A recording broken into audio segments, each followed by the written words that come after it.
La gang. Ça fait... Moi, j'étais au Cap en 2004, le 10 octobre 2004, que j'avais quitté pour aller à l'église baptiste. Et puis là, de se revoir les mêmes visages, on dirait que le temps ne vous a pas touché. Il y a juste moi qui est plus poqué. Et c'est le fun, ça fait plaisir de vous revoir. Et c'est sûr que moi, j'étais à l'extérieur de tout ce qui s'est passé, puis bon, je trouve ça plate, je trouve ça même triste. Et puis, le sujet de ce matin, c'est concernant l'évangélisation. Et puis, des choses plates et tristes, je pense qu'il en arrive tout partout. Ce qui me console un peu, là, c'est de ne pas focusser sur ces choses-là, puis de regarder à ceux qui n'ont pas d'espoir. C'était bien les chants, c'était bien choisi. Et puis, quelqu'un avait déjà dit, la meilleure thérapie pour une église malade, ou pour une personne, un chrétien malade, c'est la mettre sous une diète missionnaire. Et là, en voyant les besoins de ceux qui, comme des bêtes, là, vivent pour mourir, puis qui n'ont pas d'espoir, puis de pouvoir partager la parole, puis tout ça, ça fait du bien. Ça... Hein, il y a de quoi de plus beau là, que de pouvoir partager notre foi. Mais aussi, ça peut être un peu épeurant. Je vais juste le mettre comme ça. Je vais pouvoir voir un petit peu. Je vais juste enlever ça un petit peu. Là, y a-t-il de quoi que je devrais faire que je ne fais pas? Ouais, OK. Ouais, là, l'idée, c'était de réfléchir un petit peu sur l'évangélisation. Pour moi, ça a toujours été, dans ma vie chrétienne, un défi. Puis je me demandais là, que c'était pas évident. C'est pas que le monde vienne à nous. « Hey, parle-moi de ton affaire! » Ça serait tellement le fun, puis tellement beau, puis facile si c'était comme ça. Excuse. Là, si je pèse sur ça ici, il devrait avancer. Mais est-ce que vous voyez un petit peu ce qu'elle a là? Oui. Est-ce qu'elle a la fille ici? Si j'avance un petit peu, là. Hein? Elle a comme une panique, une peur. Puis des fois, quand on parle d'évangélisation, là, c'est comme la crainte. Non, tu sais, dans le fond, je vais aller je vais passer pour un fou, je vais me faire rejeter. Hein? C'est quoi nos craintes face à l'évangélisation? C'est beaucoup ça, là. Tu sais, c'est pas facile. Je trouverai pas les bons mots. Je suis pas capable. Moi, là, tu sais, c'est pas mon appel. Bon. Il y en a d'autres qui sont appelés à ça. Ils ont une grande gueule, puis tout ça, sont bons. Ils ont tout le temps, ils savent quoi dire. Mais moi, là, non, je suis pas capable. Je suis tout seul, des fois, comme ça. On ne demandera pas de lever les mains, là, mais... Mais des fois, il y a un malaise, hein? Il y a une peur. Et puis, quand on parle là, de dire qu'un matin, on va parler d'évangélisation, des fois, ils font venir un pro de ça, là. Puis là, ils mettent tout comme un gros fardeau dessus, puis on s'en retourne chez nous. Aïe, aïe, aïe. Là, il va falloir que je... Puis, le but, là, c'est pas vraiment ça, là. Tu sais, ça serait dommage qu'en sortant d'ici, quelqu'un aille évangéliser seulement par culpabilité ou par obligation. Mon ambition, c'est que Dieu renouvelle notre intelligence pour qu'on attrape une piqûre, de partager notre foi par la foi, pas juste par culpabilité. La culpabilité, je ne suis pas contre. Des fois, je ressens un fardeau de responsabilité envers quelqu'un, mais pas juste ça. Il y a d'autres choses aussi. Partager notre foi, c'est comme partager nos convictions spirituelles. Puis par la foi, c'est en faisant davantage confiance à Dieu. Puis là, j'aimerais ça montrer comme deux perspectives face à l'évangélisation, deux façons de voir, OK? Il y en a une par en bas, là je la place comme ça pour qu'on puisse voir, là, c'est je regarde au problème. Je peux regarder au problème, là, j'ai peur du rejet, je me sens pas capable, je me sens coupable en plus de ça. Ben, c'est ça, ils vont tout aller en enfer à cause de moi. Puis c'est lourd, puis on sent un échec. Puis dans le fond, on a un doute face à la puissance de la résurrection. Puis c'est ça un petit peu le point de mon message. C'est que oui, c'est vrai tout ça que je ne suis pas capable. C'est vrai que peut-être je vais me faire rejeter. C'est vrai que peut-être je suis un échec. C'est vrai, ça se peut, mais c'est pas juste ça la réalité. La réalité, c'est qu'il y a aussi Dieu qui est là, la puissance de la résurrection, et qui peut faire tout un changement. Il me demande, vas-y, c'est peut-être difficile pour toi, vas-y pareil, puis check-moi aller, fais-moi confiance. Tu verras peut-être pas. Puis c'est ça qu'on oublie des fois, le check-moi aller, fais-moi confiance. On regarde juste à notre partie à nous. Et là, il y a une autre partie, un petit peu, là, j'ai mis, qui vient d'en haut, celle-là de voir la même idée, de partager ma foi, mais en faisant confiance à Dieu.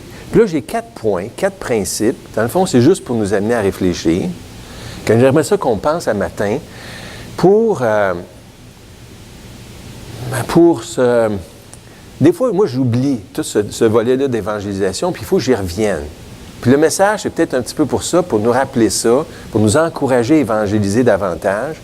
Non, c'est bon, non, c'est vrai, puis tout ça, puis on va en faire un peu plus, OK? C'est dans le but là, des principes, là, de faire confiance à Dieu, la foi qui fait confiance. Peut-être que je ne suis pas capable, c'est vrai, mais je ne suis pas tout seul. Il y a quelqu'un d'autre aussi, puis lui est capable. Et là, ça vient tout rebalancer la difficulté. Donc, on va regarder ça, ces volets-là, un petit peu plus ici. C'est les mêmes 4 principes. Et puis, que je vais développer dans chacune des petites bulles qu'on voit là. OK, la première petite bulle, c'est faire confiance à Dieu. Il me dit, écoute, mets-toi là dans l'idée que la destinée éternelle des âmes, c'est prioritaire et Dieu veut m'utiliser. Parce que, j'admets, là, des fois, je n'y pense plus. Là. J'ai ma job, j'ai des responsabilités à l'Église, la famille. Puis là, les perdus, là, toute la gang là, qui est écrasante un petit peu, là, à Sainte-Marthe, au Cap, tout ce monde-là, c'est comme trop lourd, là, je déconnecte. Je décroche, puis je le sais, mais c'est plus dans mon champ de vision. Je ne sais pas si ça vous arrive, là. Mais là, l'idée, là, non. Ramenons-le dans le champ de vision. Oui, c'est difficile. Oui, c'est lourd. Mais on va le ramener dans le champ de vision. C'est ça, la priorité. Il me dit, si ce n'était pas ça, la priorité, moi, je t'aurais ramené tout de suite au ciel. Si je te laisse ici, c'est parce que tu as une job à faire ici. Puis ta job, c'est ta priorité. Je ne dis pas que la famille, c'est pas important. L'Église, c'est pas important. La job, c'est pas important. Mais qu'il y a une priorité dans tout ça. Oui, adorer Dieu, servir Dieu. Mais Dieu nous demande, allez. Dieu a une armée qui se lève. D'ouvrir notre bouche pour que le monde puisse entendre. Donc, il y a une destinée éternelle. La destinée éternelle des âmes est prioritaire, puis Dieu veut m'utiliser. Et puis, si on regarde ça là, sur ce point-là, la destinée des âmes, éternelle des âmes est prioritaire. Tu sais, si on regarde celui qui vient de se convertir, la conviction du nouveau chrétien qui partage à tout le monde, parce que c'est tellement beau. Puis c'est vrai que c'est tellement beau. Puis ce beau zèle-là, écoute, il faut que je te parle de quoi? Puis là, ça sort, ça bouillonne, puis c'est un petit peu de réveiller nos âmes à cette réalité-là. Quand c'est beau, puis qu'on est fasciné par la beauté du salut, bien, on veut plus en parler. Il y a aussi le fait que c'est une obligation morale de partager à ceux qui sont dans le besoin, puis je vais en parler un plus tard. Puis la vie actuelle, ça, je trouve ça bon de me le rappeler, c'est un test temporaire. La vie future, c'est la vraie vie. Puis ce verset-là, 2 Corinthiens 4, 18, « Parce que nous regardons, non point aux choses visibles, et Paul est entouré par des choses visibles, par des responsabilités, il dit, je ne regarde pas à ça. Je regarde à celles qui sont invisibles. Car les choses visibles sont passagères et les invisibles sont éternelles. Regarde à ça, les âmes. C'est des âmes qui t'entourent. C'est des âmes qui vont périr éternellement. Là, c'est comme de remonter. Quand j'ai décroché face à toutes ces choses-là qui étaient trop lourdes pour moi, là je l'ai remonté un petit peu dans mon échelle de priorité, puis je le mets dans mon champ de vision. OK. Non, c'est vrai, c'est vraiment ça qui est important. Tu sais, c'est comme un premier pas à faire, c'est de le ramener dans notre champ de priorité. Et le fait que Dieu veut m'utiliser, puis hey, c'est un privilège. puis une responsabilité. Fait qu'on va regarder ça un petit peu. Là, c'est dans un texte dans l'Ancien Testament, 2 rois, juste pour représenter, là, Ben-Hadad, le roi de Syrie, il venait envahir le pays du Nord, Israël. Puis il y avait la capitale, Samarie. Puis là, c'était la famine, parce qu'il faisait le siège autour de la ville. Tous les méchants syriens étaient là. Puis ils étaient bien équipés, il y avait beaucoup de nourriture, mais dans la ville, c'était la famine comme ça se pouvait pas. Puis ça, c'était dans le temps d'Élisée. Et puis là, c'était un point là, de famine extrême où est-ce que les mamans mangeaient leurs enfants. Il n'y avait plus rien à manger. Puis là, il y en a une qui vient voir le roi, je m'excuse, c'est plate de dire ça, mais elle dit, là, rends-moi justice, parce que hier, on a mangé mon enfant, puis là, aujourd'hui, c'est le temps, ma voisine puis moi, après avoir mangé notre enfant, qu'on veut manger le sien, mais elle l'a caché. Là, le roi, c'est comme ça a été la goutte là, qui a fait, ça l'a écœuré au point, là, Élisée, où est-ce qu'il est Élisée? On va le tuer. T'sais, il était choqué contre Dieu, choqué contre tout ça, mais c'était un jugement qui était selon la loi de Moïse aussi, dans le Deutéronome, que ces choses-là arriveraient s'il délaissait. Mais là, c'est pas ça l'idée, c'est de parler des 4 lépreux. Fait que les lépreux ne pouvaient pas, hein, tout le monde était caché dans la ville de Samarie, les lépreux allaient dehors. Puis là, ils étaient à la porte, puis là, ils s'apercevaient, il y avait à l'entrée de la porte 4 lépreux qui se dirent l'un à l'autre. Et juste savoir, là, moi, j'ai commencé à quelle heure? J'ai jusqu'à quelle heure? Jusqu'à midi. Quoi? Resterons-nous ici jusqu'à ce que nous mourions? Si nous songeons à entrer dans la ville, la famine est dans la ville et nous y mourrons. Ils sont en train de crever en dedans, ils ne sont pas mieux que nous autres. Si nous restons ici, nous mourrons également. Allons nous jeter dans le camp des Syriens qui entourent la ville. S'ils nous laissent vivre, bien, nous vivrons. Puis s'ils nous font mourir, bien, on va mourir. Fait que, ils partirent donc au crépuscule, à la tombée du jour, pour se rendre au camp des Syriens. Et lorsqu'ils furent arrivés à l'entrée du camp des Syriens, voici, il n'y avait personne. Le Seigneur avait fait entendre sur le camp des Syriens un bruit de chars et un bruit de chevaux, le bruit d'une grande armée. Et ils s'étaient dit l'un à l'autre, « Voici, le roi d'Israël a pris à sa solde contre nous les rois des Hétiens et les rois des Égyptiens pour venir nous attaquer. » Fait que la peur, une terreur venant de l'Éternel, poigne tous ceux qui entouraient la ville de Samarie, les Syriens. Puis là, dans leur panique, ils laissent leur clic, clac, clac, puis ils s'en vont tous. Puis en courant. Et ils se levèrent et prirent la fuite au crépuscule, abandonnant leurs tentes, leurs chevaux, leurs ânes. Je ne sais pas pourquoi ils ne sont pas partis à cheval, mais toujours est-il que la panique, il réfléchit, là, déraisonnable. Laissant le camp tel qu'il était, ils s'enfuirent pour sauver leur vie. Verset 8. Les lépreux, étant arrivés à l'entrée du camp, pénétrèrent dans une tente, mangèrent et burent, ils avaient tellement faim, tellement soif. Hey, là, on en profite. Là, hey, c'est tellement beau, ils venaient de gagner le gros lot. Ils en emportèrent de l'argent, de l'or et des vêtements. Vite, on va cacher ça ici. Okay, là, ils repartent, on a encore le temps. La nuit est jeune. Là, ils repartent, ils s'en vont en prendre d'autres. Ils revinrent, pénétrèrent dans une autre tente et en emportèrent les objets qu'ils allèrent cacher.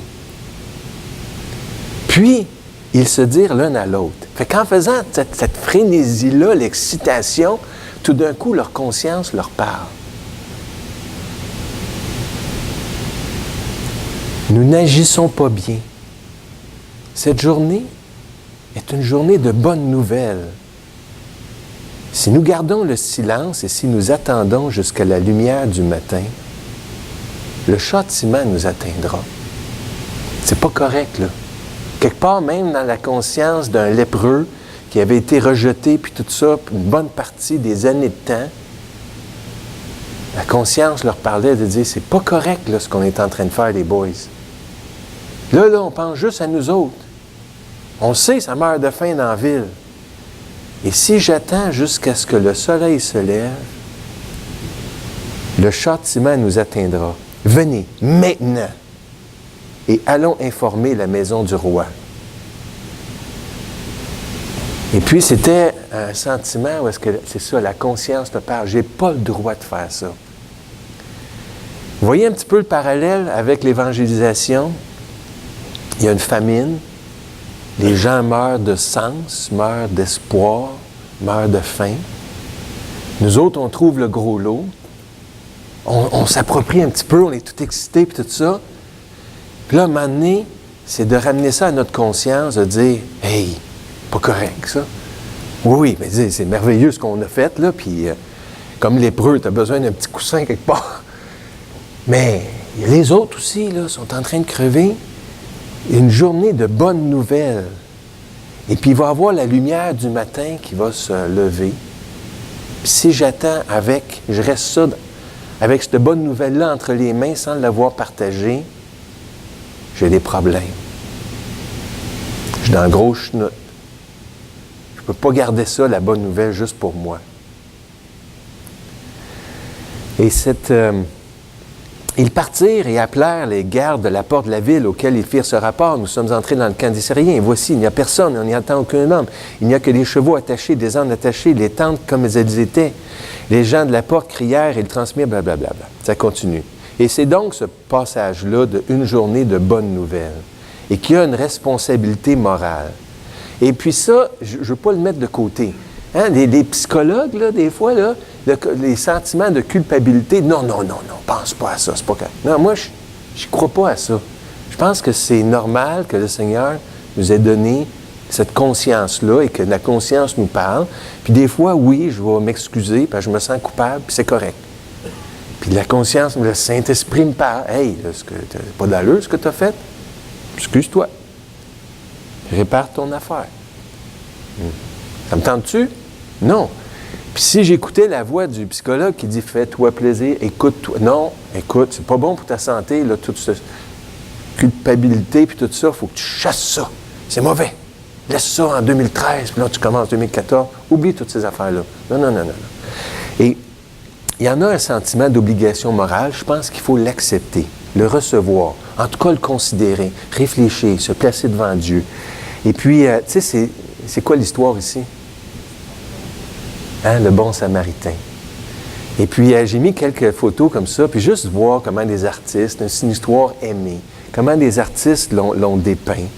Là, ici, tu sais, il avait mis, ça devait venir des États-Unis, un noir, tu sais, celui qu'on pensait qui n'aurait pas aidé le blanc. Puis tu vois les hommes importants, l'homme d'affaires, l'homme du culte, là, qui s'en vont, là, puis... mais c'est le nègre, là, qui s'occupe du... puis qui prend soin. Ici, c'était beau de voir, là, qu'il étudiait, il prenait son turban, puis il essuyait la face pleine de sang, puis... L'autre, tout poqué, là, enflé, là, qui le regarde, « Ah, ben, t'es bien gentil, toi. » Et qui prend soin de lui. Et ici, je pense que c'est Rembrandt qui avait fait ça. Tu sais, l'homme tout désorienté, il n'est pas capable de s'asseoir, mais l'autre qui prend soin, là, c'était pas facile, puis c'était pas évident, non, il est tout croche, puis il n'est pas facile à aider, ce gars-là. Et puis là, qu'il l'amène à l'auberge, et puis les gens de l'auberge, « Hein, c'est ça qui se passe? Voyons donc. » Et puis, c'est dérangeant d'amener un tout croche. Et puis, mais c'était le Samaritain, son obligation. Et ça vient du site là, educalois.qc.ca, où est-ce que ça parle là, clairement là, du bon Samaritain. C'est dans notre loi. Et puis, voyons. Non, c'est ça, je m'excuse. Il y a en bas, là, est-ce que j'ai l'obligation de porter secours à une autre personne qui se trouve en danger de mort? Généralement, oui. C'est dans notre loi. Puis si tu le fais pas, ben, tu sais, les Américains ont ça, rescue duty. C'est comme dans la loi aussi. Les Français, eux autres, il y a obligation de secours à une personne en détresse. C'est dans la loi aussi. Nous autres, on a gardé ça, la loi du bon Samaritain.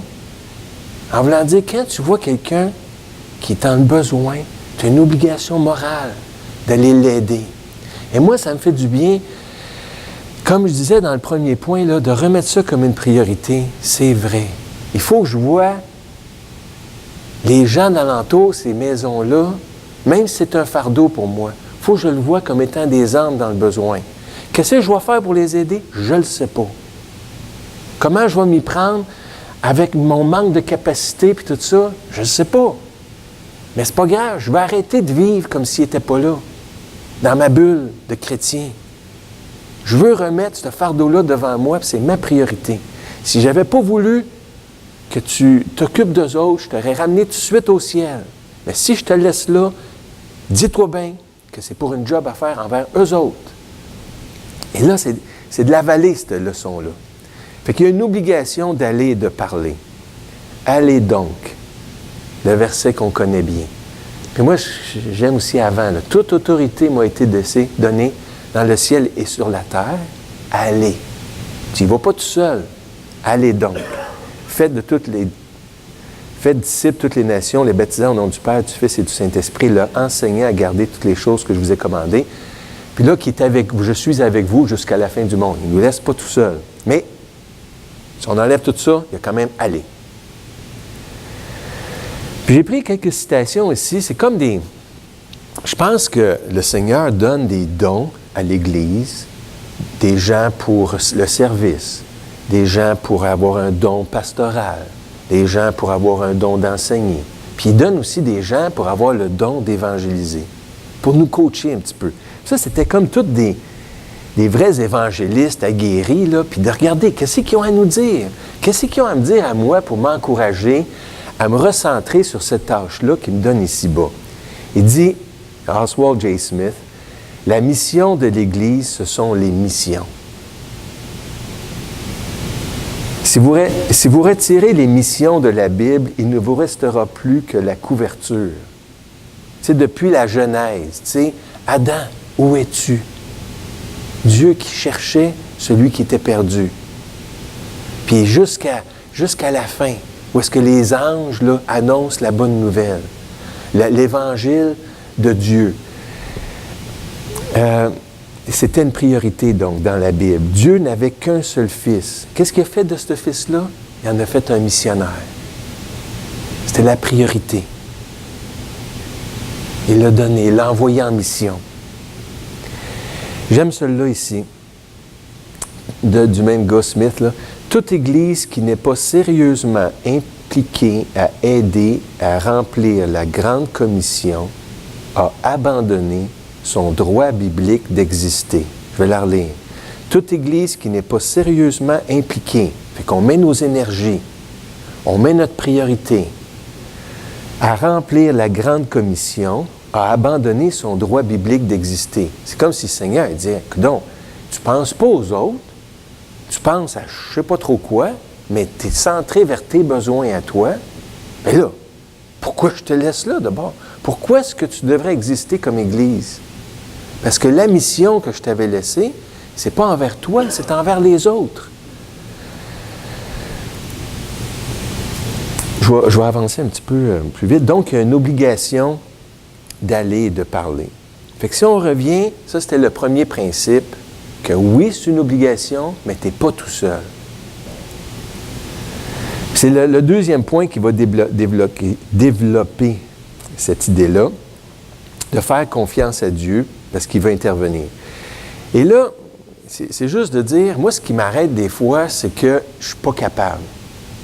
C'est vrai, hein? Je ne suis pas capable de convertir personne, puis personne ici est capable de convertir personne. Je ne suis pas capable.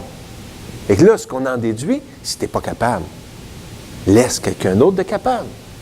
Fais pas la job. Tu n'es pas capable. Non, il dit, non, je sais que tu n'es pas capable, mais je te demande de la faire pareil. Fait que dans notre tête, ça semblait contradictoire. Si je ne suis pas capable, je ne la fais pas. Si je ne suis pas bon à l'ordi, je vais laisser un autre. Non, il dit, c'est toi que je veux là. Fait qu'il y a une question, là, donc, c'est d'abord une question d'obéissance et non de capacité. Admettons qu'on n'est pas capable, mais je te demande d'obéir pareil. C'est moi le boss, vas-y pareil. Fait qu'on va voir un petit peu ça. Hudson Taylor, un autre bon évangéliste en Chine, Dieu utilise les hommes et les femmes qui sont assez faibles pour dépendre de lui. Fait que si la personne qui n'est pas capable va à l'ordi, elle va se tourner vers celui qui est capable. Bon, qu'est-ce que je fais là? Elle va dépendre de lui. Plutôt qu'un petit nerd là, qui va venir, je sais quoi faire, puis là, qui va faire son affaire, mais qui ne sait pas vraiment parce qu'il dans le fond, il ne sait même pas qu'il n'est pas capable. L'autre, au moins, elle ça de plus, elle sait qu'elle n'est pas capable. Les missions ne sont pas un choix des ministères pour quelques chrétiens hyperactifs dans l'Église. Les missions sont la raison d'être de l'Église. Donc, tu n'es pas capable, mais tu y vas pareil. Dieu ne cherche pas des personnes avec une grande foi, mais des individus qui sont prêts à le suivre. Et moi, ça me faisait du bien, là, comme de mettre ça dans... d'absorber cette vérité-là. De dire, non, c'est vrai, je ne suis pas capable, mais je n'ai pas la grande foi peut-être, mais il me demande, suis-moi. Vas-y, viens-t'en. Fais-les. Fais des pas, peut-être aveuglément, mais fais-le. Juste de penser à notre propre conversion. Il est probable que quelqu'un a sorti de sa zone de confort pour te parler à toi de Jésus et t'inviter. La Bible dit que cette personne n'avait aucune chance de te convertir. Ceux qui m'ont parlé du Seigneur, il n'y avait aucune chance de me convertir. Ils n'étaient pas capables non plus. Puis ils ont sorti de leur zone de confort pour m'en parler. Mais le Seigneur a fait un miracle et la lumière a brillé dans ton cœur. Si je regarde à mes capacités, je vais avoir peur et être découragé. Mais si je regarde à Jésus et que je crois qu'il veut faire un miracle, je vais obéir. Il va me donner le feu du Saint-Esprit. Il va faire de quoi? Fait que l'idée, c'est que je ne suis pas tout seul. Fait qu'il me demande de faire quelque chose que je ne suis pas capable. Acceptons-le. Il me dit, obéis. Femme-la, puis fais-les. Je ne te laisserai pas tout seul, puis je vais faire ce qu'il faut pour faire la job. Peut-être pas à ma manière ou de la façon que je vais le voir, mais il va faire de quoi. Fait que c'est ça, c'est une question d'obéissance, de se dire, notre génération de chrétiens est responsable pour notre génération d'âmes sur la terre. Je trouvais ça beau. C'est plus là Paul, Pierre, Jean, Jacques, puis tout ça, qui vont faire la job. Eux autres, ils l'ont fait dans leur temps, ils sont partis. Là, il en reste encore une grosse job à faire. C'est qui? C'est nous autres qui vont faire la job. Il n'y en a pas d'autres. Fait que notre génération de chrétiens est responsable pour notre génération d'âmes sur la terre. Piper avait dit, va, trois choix. Va, toi-même, envoie quelqu'un d'autre ou désobéis. Il y a trois alternatives. Va, envoie, désobéis. La Grande Commission n'est pas une option à considérer, c'est un commandement à obéir. Ça devenait de Hudson Taylor. C'est pas quelqu'un qui se plaignait, c'est quelqu'un qui avançait par la foi. Puis là, il essayait de nous réveiller puis de dire, écoute, attends une minute, c'est pas une option, là. T'as pas le choix. Tu te considères chrétien, tu fais partie de l'Église, voilà ton programme. C'est pas une option. Puis c'est comme d'avaler cette leçon-là. De dire, OK, je l'accepte. Je ne sais pas comment, mais je l'accepte. Les gens perdus sont importants pour Dieu et donc ils doivent être importants pour nous. Ça, je me leur dis des fois, en regardant les gens, Dieu a tant aimé le monde. Dieu a tant aimé le monde, qui sont dans toutes ces maisons-là. Dieu les aime, Dieu est préoccupé pour eux. Il a tant aimé le monde. Fait que là, je devrais être préoccupé pour eux, moi aussi, parce que c'est sa priorité à lui. Ça devrait être la mienne aussi. Ça a-tu de l'allure? Je suis en train de vous endormir. Hein? Est-ce que ça rend mal à l'aise? Ouais. C'est ça la job. Mais faisons-le, là, avalons-le, puis lui, il aura des solutions. Mais avalons la leçon. Good! Ben ça, c'était la partie facile. Puis là, la partie B, là, c'est d'avancer puis de le faire. Je vais vous dire un petit peu, moi, ce qui m'avait réveillé. À l'Église baptiste, il y avait des jeunes, je pense que c'était 13 jeunes, il y a quelques années, qui partaient pour Haïti. Hein, des missions à court terme. Puis là, j'avais considéré, j'avais été à les choses de formation, les réunions de formation, 2-3 réunions de formation, il y avait des enfants, mais parmi les miens aussi, qui voulaient y aller. C'était 700$ pour y aller pour 2 semaines. Puis là, je me disais, ça me trottait dans la tête depuis longtemps que s'il fallait que j'évangélise. Moi, là, comme travail à l'école, je n'ai pas le droit de parler du Seigneur aux enfants. Des fois, ça glisse un petit peu, puis ça passe. Mais, tu sais, si les parents où la direction savait que j'annonce ma religion, comme ça que ça serait perçu, à des enfants vulnérables. Je travaille comme psychologue scolaire au CAP, à l'école de l'Assomption. Ils me diraient, « Hey, qu'est-ce que tu fais là? C'est pas... » Ben, je sais, ils ont besoin de ça. Ils viennent tous, sont tous poqués, puis ils ont tous besoin. Il y en a qui cherchent du sens, puis tout ça. Là, ben, j'ai pas le droit. Là, je me disais, c'est quand même, je suis là pour ça, puis il faudrait que je fasse de quoi? Les gens, tu sais, j'avais le fardeau un peu, comme Bill, il ressent, pour les perdus, puis c'était lourd, puis tout ça. Là, ça partait en mission. Là, ils s'en vont à Haïti, eux autres. Ils me disaient, au Québec, c'est plein, là, on fait rien. Puis, ils peuvent pas manger à la bouffe des Haïtiens. C'est parce qu'on devient malade, il faut qu'ils fassent leur propre bouffe. Ils peuvent pas parler le langage. Ils parlent pas le créole. C'est pas bien, là, ils vont faire des murs de briques. Yeah! Ils vont dépenser 700$ pour aller faire des murs de briques plutôt que d'engager des Haïtiens. En tout cas, je critiquais un petit peu, mais je me disais, là, j'ai plein de monde, là, je sais pas quoi faire pour eux autres. Puis, je parle leur langage comme il faut, j'aime leur bouffe, la poutine, puis tout ça. Pas de problème. Oui, je suis ici, ça coûte à rien. Et puis, ça serait bon de faire de quoi. Et moi, il faut que je fasse de quoi. Et puis là, j'ai été voir Doug puis Hélène à la Publication chrétienne. Ils me dit, on va acheter des Nouveaux Testaments. 2$, c'est pas cher, 2$, un paquet de Nouveaux Testaments. Là, j'en parlais à Joseph, là, on fait-tu de quoi, et tout ça. Fait que là, la gang est partie à Haïti, là. C'était rendu, là, moi, je vais faire de quoi, là. Quand eux autres vont y aller, j'irai pas à Haïti, je vais faire de quoi ici. Fait que, bon, la gang est partie, je pense que c'était comme à 28 décembre, hein, ils sont partis, eux autres. Ils font de quoi, au moins? Mais moi, je fais rien. Fait que là, 31 décembre arrive, hey, là, je poigne, on était au Rochon, puis là, on était avec des Nouveaux Testaments. Je vais vous donner un cours d'évangélisation, 30 secondes, OK? Tu arrives à une porte, tu fais comme ça. Tout le monde est capable de faire ça? Ouais, OK. Puis là, la porte s'ouvre, souvent. Là, je tendais le plus niaiseux possible. Bonjour, je suis chrétien. Je donne gratuitement un Nouveau Testament pour ceux qui s'intéressent à Dieu. Souvent, je n'ai pas le temps de finir la question, que j'ai la réponse. Bonne année, madame. Là, je partais à la prochaine porte. Ça, je suis capable de le faire. Bien, ça ne me tente pas, là, mais je suis capable. Puis peut-être que toi, c'est pas ça pantoute que tu as à faire, mais moi, c'était comme quelque chose que je pouvais faire. Je me posais des questions. Qu'est-ce que je pourrais faire? Puis là, je me suis dit, je vais faire ça, je suis capable. Tu sais, tais-toi, je sais que ça ne plaît pas à ton orgueil, puis ça ne plaît pas à... Mais ça, tu peux le faire, bien, vas-y. Si tu veux vraiment, là, si tu es sérieux, vas-y. Un autre pas. Toc, toc, toc. Bonjour, je suis chrétien, je donne gratuitement un Nouveau Testament pour ceux qui s'intéressent à Dieu. Puis là, des fois, il y en avait. Habituellement, dans 1 heure, tu en as 6 ou 7. Des fois, tu en as moins, des fois, tu en as plus. Ouais, ça m'intéresse.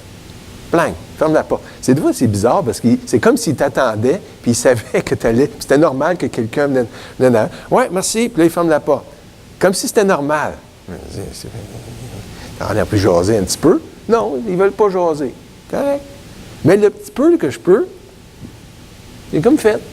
Puis là, j'étais content, je reviens chez nous. Hey, 6. Je pense qu'on avait donné 10, Joseph puis moi. Chacun de son bord, on prenait les 2 bords de la rue. 10 personnes qui ont la parole de Dieu, puis il a mis un petit dépliant aussi, qui pourrait les sauver. C'est pas grand-chose. Mais là, je m'attends. Seigneur, occupe-toi du reste. Je suis pas tout seul. Il m'a dit toute autorité. Des fois, je marchais aussi. Toute autorité. Toute autorité m'a été donnée. Dans le ciel et sur la terre, allez. Toute autorité. Là, il y a comme un combat de l'esprit. Là. Je me dévance un petit peu parce que je pense que j'ai brûlé mon temps, là, mais sur les petites bulles, là, mais il y a un combat parce que des fois, je me souviens une fois particulièrement où est-ce que j'entendais comme l'idée m'était venue par la tête. Okay. T'es un dinosaure, toi? Les gens font plus ça. Tu t'es pas aperçu de ça, que tu déranges le monde.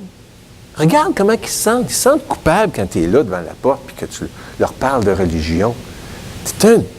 Les gens font plus ça. C'est plus normal de faire ça. Voyons donc. Dans notre société, les gens sont respectueux. Quand tu viens frapper à leur porte, tu les déranges. Tu n'as pas compris ça? Là, j'entendais ça. Bien, je me dis, je pensais ça. Mais je me disais, non. Là, il a fallu que je mette de l'ordre un petit peu. Là. Les âmes sont prioritaires pour Dieu, ça doit l'être aussi pour moi. C'est pas grave que je sois un dinosaure, c'est pas grave, whatever, j'y vais. Puis si la personne va en parler, puis des fois c'est arrivé, il y en a que j'ai rencontrés plusieurs fois, puis qui veulent jaser. Là, je le fais moins, mais j'aimerais ça reprendre. Des fois, il y avait des jeunes de l'Église aussi qui venaient, qui voulaient en faire, puis tout ça. Mais peu importe. L'idée, là, c'était juste puis que ça prenne cette... mon point en disant ça, c'est pas que ça doit être du porte-à-porte avec des Nouveaux Testaments. Il y en avait d'autres jeunes qui avaient distribué des biscuits en chocolat qu'ils avaient fait, puis qui disaient « Dieu nous aime, puis on voulait vous faire un petit cadeau, puis qui offraient un évangile de Jean. » Whatever. Puis il y en a d'autres qui vont faire d'autres types de façons. Tu sais, comme j'allais faire réparer mon char. « Hey, je sais pas si tu t'intéresses à ça, je te donne un petit Nouveau Testament. » Il y en a qui disent « Ouais, OK. » Non, ça ne m'intéresse pas, mais ma femme. Je sais que c'est des histoires de même qui vont changer des vies pour l'éternité entière. C'est ça qu'il faut que je me redise. Il y a des histoires de conversion qui sont commencées de même. Mon mari, mon chum, il m'a amené ça, un petit Nouveau Testament. Je t'ai découragé ce soir-là, je ne sais pas pourquoi j'ai commencé à aller. Puis là, j'ai vu à la fin qu'il y avait une histoire, comment devenir enfant de Dieu. J'avais tellement des problèmes, je me suis donné à lui. C'est ça qu'il faut voir, que tu n'es pas tout seul, puis qu'il va faire le reste de la job que tu n'es pas capable, justement. Fais le petit peu, puis lui, il va faire le reste. Puis c'est tellement réconfortant quand tu te dis, c'est comme saisir ça par la foi, de dire, si je fais rien, le Seigneur peut difficilement utiliser rien. Mais si je fais un petit peu, le Saint-Esprit peut faire un miracle avec ça. Je n'ai pas besoin d'être capable. J'ai juste besoin d'être obéissant, puis d'y aller. Fait que là, je me traînais des petits Nouveaux Testaments, des évangiles de Jean. Puis là, tu arrives pour payer la facture au restaurant. Bonjour, madame, je suis chrétien, je vous laisse un petit dépliant. Ou un évangile de Jean. Ça ne vous intéresse pas, c'est correct, bonne journée. C'est pas de la grosse persécution. Mais au moins, je fais un petit effort, une petite affaire. Fait que là, en frappant aux portes, ou des fois, un petit peu tout partout. Les gens qui viennent travailler chez nous, tu sais, écoute, le déménageur. Écoute, je t'ai amené ici un petit Nouveau Testament. Là, j'en offrais à chacun. Ouais, OK, on va le garder. Puis tout ça. Ben, écoute donc, j'ai fait ma petite part. Et puis, c'est donc l'idée, là, que j'essaie de communiquer, c'est pas juste de se sentir coupable. C'est bon, c'est excellent. Mais c'est de aussi garder l'espoir, ça va donner de quoi. Et puis, le Seigneur, il va répondre. Pas comme je pensais des fois. Mais il va faire de quoi. Je fais vraiment sa volonté. Il m'a placé là pour ça. Fait que l'idée, là, l'intention, après s'être vraiment bien senti coupable, c'est de se dire, crois maintenant. Fais confiance. Il veut faire de quoi avec ça. Fait que vas-y avec des petits Nouveaux Testaments, 2 piastres. Ou des dépliants, peu importe. Ou d'autres approches, peu importe. Et il y en a qui veulent se servir des soupes populaires, whatever. Là avant, là, je m'estinais sur la meilleure façon, puis tout ça, là, je ne m'estime plus. Il y a comme l'Association des fermiers chrétiens là, qui donne des petits cossins gratuits. Je trouvais ça niaiseux, puis tannant. Mais ils rencontraient 20 000 personnes pendant l'été. L'été passé, là, on a rencontré 20 000 personnes. 10 000 à Saint-Tite. 6 000 à l'Expo de Trois-Rivières. Puis là, tu es là, tu donnes tes cossins. Il dit, avez-vous remarqué, il y a 5 couleurs sur chacun des objets. Les 5 couleurs racontent une histoire qui dit pourquoi c'est gratuit. Voulez-vous que je vous l'explique? La curiosité piquée. Ouais, mais la couleur dorée, ça parle du ciel. Un endroit où est-ce qu'on aimerait tous aller un jour. Puis là, j'ai mon petit baratin comme ça. Puis je leur dis ça, ça prend 2 minutes bien comptées, là. Puis ensuite, on a la couleur noire, c'est notre problème qui nous empêche tous d'aller au ciel, la couleur dorée. La couleur noire, c'est le mal qu'on a tous fait. J'ai déjà menti, volé, puis le mal ne peut pas aller au ciel, hein, sinon le ciel serait plus parfait. La couleur rouge, c'est la solution au problème. D'après vous, ça pourrait être quoi, la solution pour aller au ciel? Je sais pas, moi. C'est arrêter de faire le mal. C'est aimer ton prochain. C'est...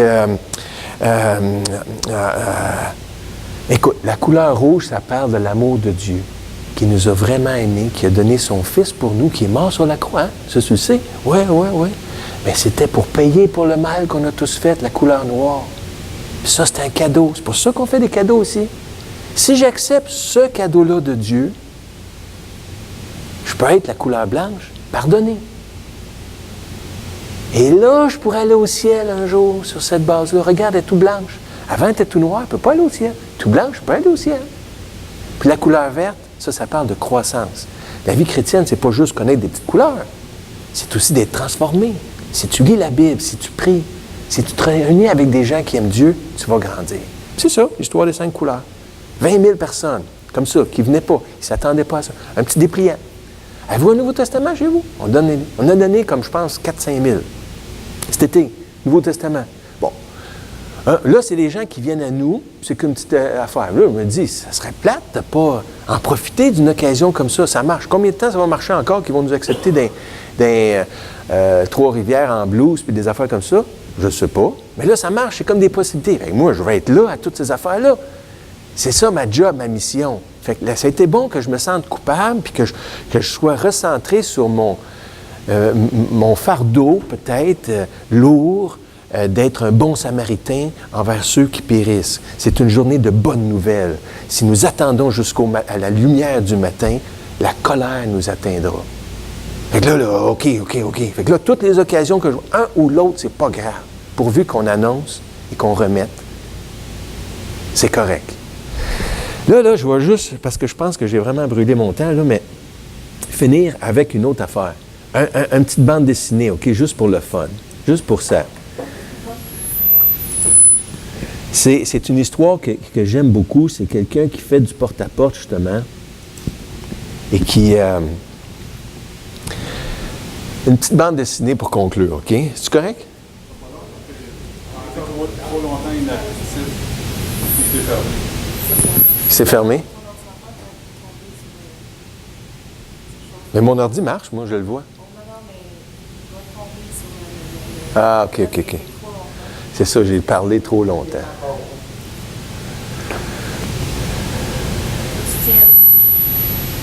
Ah, peut-être qu'il ne veut pas se réouvrir, il est peut-être en veille, ouais. Mais si on parlait un petit peu, qu'est-ce que vous pensez de ça?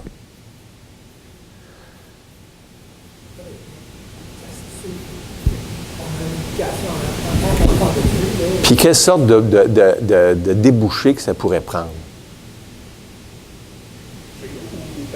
Personnellement? Moi, je suis très intéressé parce que je trouve ça aberrant qu'il y ait beaucoup de gens qui n'ont pas la Bible chez eux. Que ce soit, pas primordialement, j'aimerais l'ancien niveau. C'est une des choses que je trouvais tellement bizarre que, comme chrétien, on ne va pas voir les gens pour au moins leur offrir la Bible. C'est pas grave. À chaque fois. C'est revenu. Tu veux qu'on arrête les questions? Non, chacha. Oui, merci. Je pense qu'on va voir l'histoire. Et ça, dans cette petite histoire-là, c'est arrivé dans les années 90. Ça fait pas longtemps, là. Et puis, c'était une histoire vraie qui a été mise en bande dessinée, puis que dans les camps, là, j'utilise. Ah, ça, c'est une autre bonne affaire, la villa du Carmel, où est-ce que tu as plein de petits jeunes non-chrétiens qui viennent, qu'on peut s'en impliquer. Puis des fois, ceux qui sont là, à la vaisselle, dans la cuisine, la réparation, c'est toutes des choses qui contribuent, hein. Je trouvais ça le fun en allant au camp, puis j'entendais des gens, c'était André Sanson qui était venu. Hey, c'était le fun quand je t'entendais parler, parce que ça donnait du sens à ce que je faisais. Puis qui s'impliquait là-dedans, là, puis qui se donnait, et qui voyait que l'Évangile était annoncé. Ça fait longtemps que vous n'avez pas entendu d'André Sanson, hein? Donc, depuis des semaines, je parcours la province inhospitalière du Gansu. C'est ma première mission d'évangélisation. Fait que tu as le gars tout seul qui s'en va, là, tu sais, il a pris quelques Bibles avec lui. C'est pas un spécialiste, puis tout ça, puis il s'en va de village en village. Puis il a fait 6 villages, puis il fait pas beau, c'était au mois de décembre. Et puis là, il y a bien des montagnes. C'est pas facile, mais il se promène. Dans les villages précédents, j'ai déjà amené quelques personnes à Jésus. Présenter ses affaires, donner des petits dépliants. Ah, c'est bon, moi je trouve ça bon ton histoire. Et puis, C'est mon 6e village. Et là, ça se dit, l'histoire en bas, là, je ne sais pas si vous voyez, l'histoire, il faut pas que je regarde, se déroule dans la période de Noël de 1989. Là, il arrive dans le village. Bonjour, le monde était sorti dehors puis attroupé. Je vous apporte une bonne nouvelle qui est écoutée. Nous n'avons que des mauvaises nouvelles ici aujourd'hui.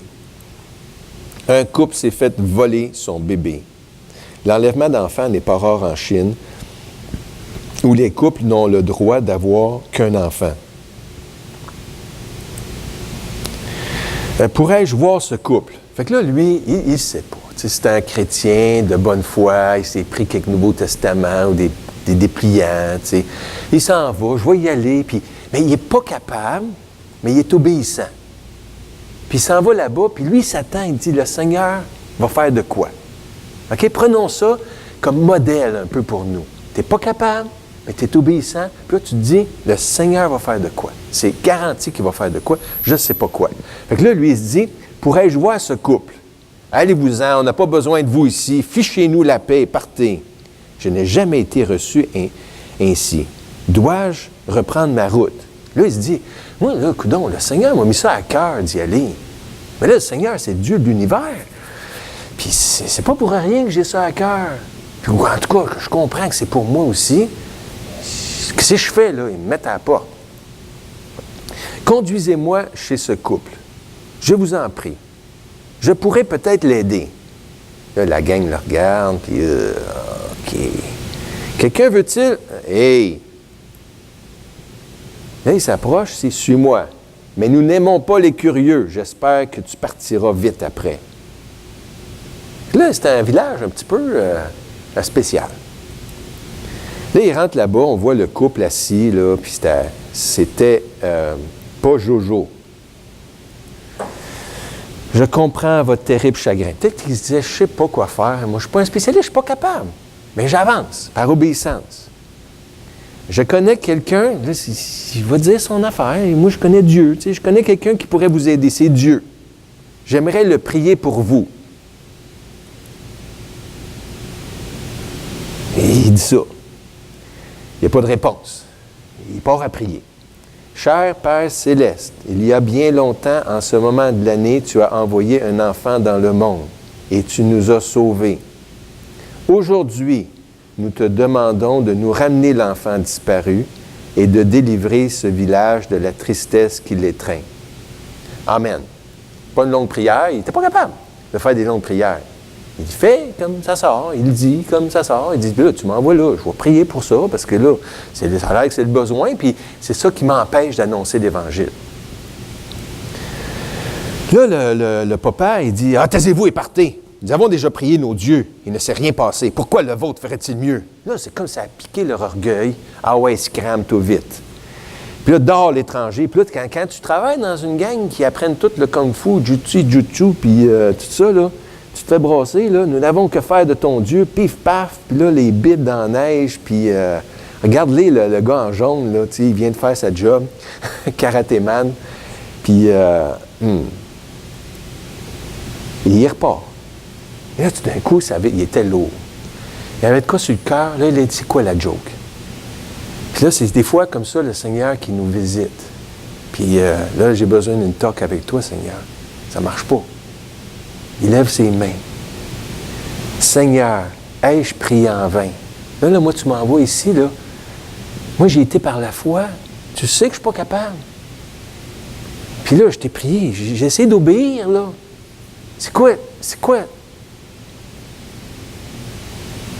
Moi, je pensais que tu étais avec moi.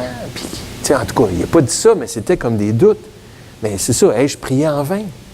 Là, il se met à genoux. Seigneur, là, il se met devant Dieu, ça ne marche pas l'affaire. Puis il reste là un bout de temps.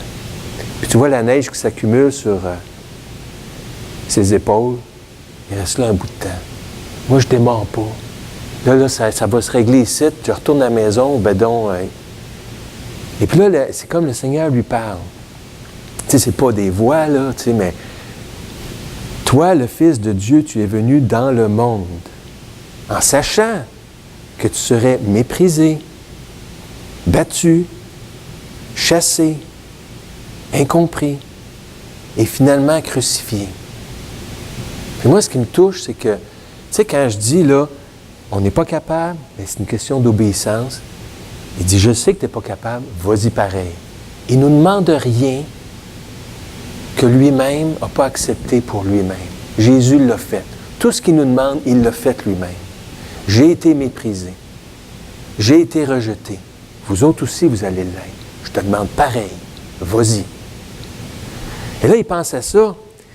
Il dit, malgré cela, c'est comme la joie lui est revenue. Tu es venu pareil dans ce monde. Moi, je suis venu dans ce village en espérant être reçu en héros, ou du moins être une attraction pour ces gens. C'est ça qui est arrivé avant. Au lieu de cela, j'ai été traité un peu comme tu l'as été. On voit le village au bout, là, tu sais, au fond. Là, regarde le village. Je sais ce que j'ai à faire. Je dois suivre ton exemple. Je dois avoir le même courage que toi. Est-ce qu'il se sentait capable?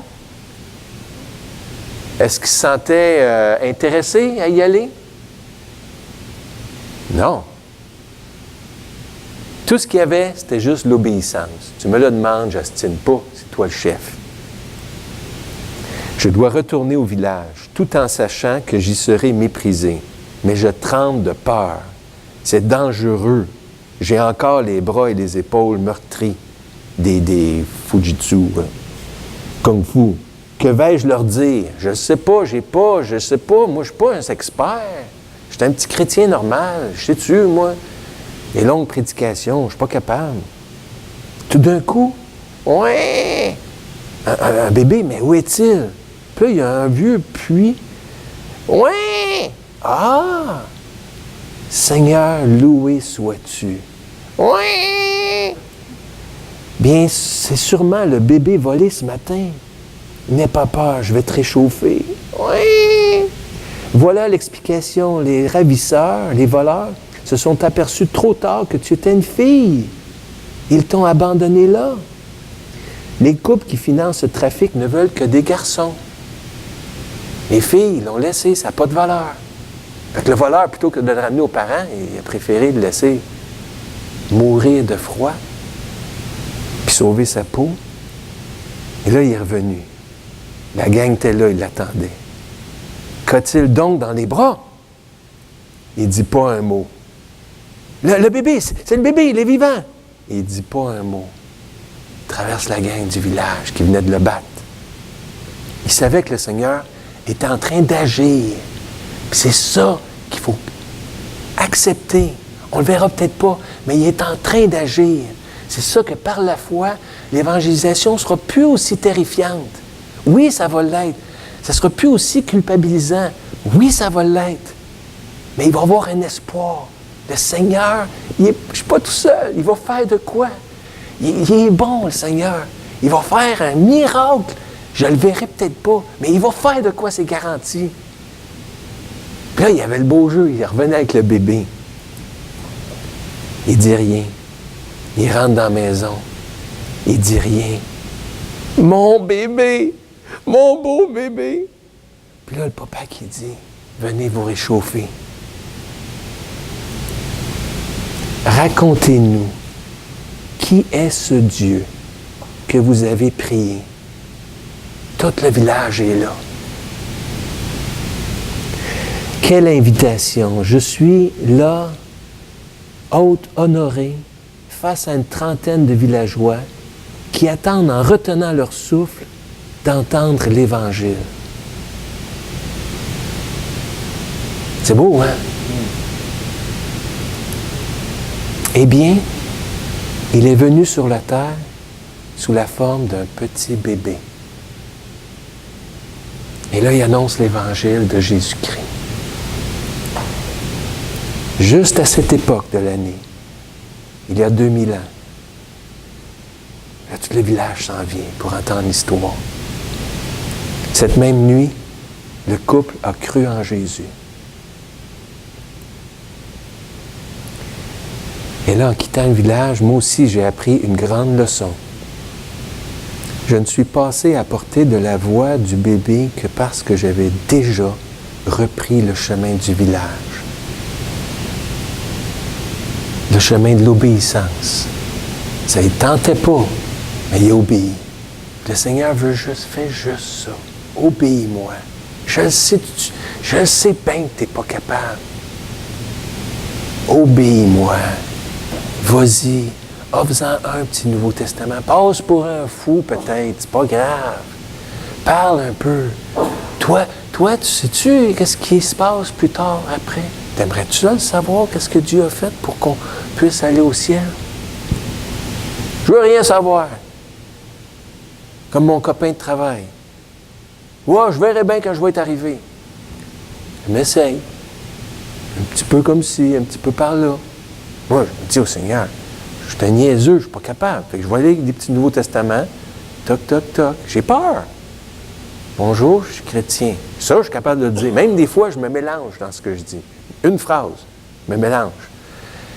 Puis, mais pas grave, je me reprends, puis j'explique. Puis là, c'est bon ça, moi, la Bible, j'y crois, puis tout ça.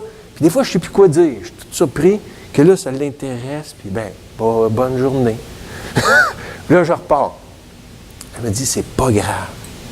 Si je foire, si je ne suis pas capable, si je ne suis pas bon, il y a la parole de Dieu, puis il fera bien son chemin. C'est pas grave. Ma seul espoir, c'est que le Seigneur, il va faire, c'est lui qui fait les miracles. Donc, parce que j'avais repris le chemin du village, si je n'avais pas eu le courage d'apporter l'Évangile malgré les risques, je n'aurais pas retrouvé le bébé. Et ces villageois n'auraient pas entendu parler de Jésus. Comme Jésus, je devais être prêt à payer le prix pour apporter l'Évangile, l'humiliation et le mépris des hommes. Histoire vraie tirée avec l'autorisation du journal Porte ouverte, Open Doors Ministries, je pense que c'était Brother Andrew qui avait fait ça, décembre 90. Est-ce qu'on prie? Je pense qu'on s'est dit bien des affaires, là, puis plaçons-nous devant le Seigneur, puis moi je me dis juste de dire oui, je suis prêt à t'obéir. Maintenant, tu vas me montrer, tu vas t'occuper du reste. Seigneur, grand Dieu, c'est tout quelque chose de trop grand pour nous, que Satan, il fait son possible pour qu'on le mette de côté, hors de notre champ de vision. Mais maintenant, en commençant en 2014, on veut honorer ta parole, honorer notre Sauveur, que oui, c'est vrai, tu n'avais qu'un seul fils et tu en as fait un missionnaire. Et Seigneur, tu nous gardes ici, on l'accepte, tu nous gardes ici pour être des missionnaires, ici à Trois-Rivières, et on veut l'accepter. On veut reconnaître notre peur, notre malaise. Mais Seigneur, on veut garder les yeux sur toi, qui est encore vivant pour faire des miracles. On te demande ce matin, ouvre-nous des portes, donne-nous des occasions, donne-nous du courage, donne-nous d'aller voir pour se procurer quelques Nouveaux Testaments, quelques dépliants, peu importe ce que tu permettras, donne-nous d'en donner, donne-nous d'obéir, Seigneur. Donne-nous de croire que tu vas faire des miracles. On n'est pas tout seul. Sois loué, grand Dieu, parce que tu as permis que quelqu'un nous en parle.